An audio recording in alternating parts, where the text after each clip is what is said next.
আজকে ঢাকা থেকে ছেড়ে কালীগঞ্জ ইলিশে আলাউদ্দিন খালের উদ্দেশ্যে ছেড়ে যাওয়ার সময় পূবালী 7 লঞ্চের তলা ফেটে যায়।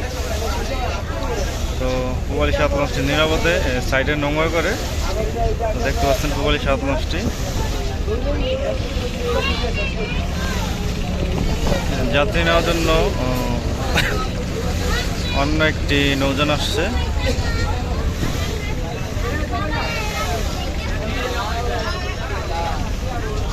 পূবালী 7 লঞ্চটি এক পাশ কাত হয়ে আছে। দেখতে পাচ্ছেন সাইডে অসংখ্য যাত্রী আছে, এখানে যাত্রীরা নামতেছে।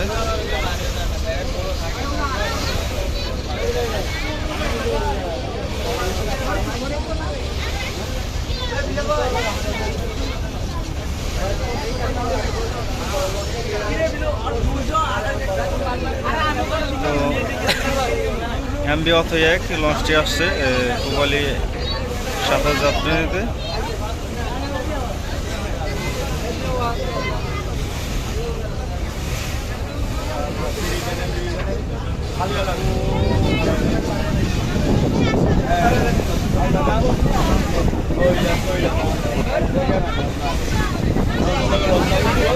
পানি ঢুকতেছে, এই সাইড কাজ হয়ে গেছে পুরো।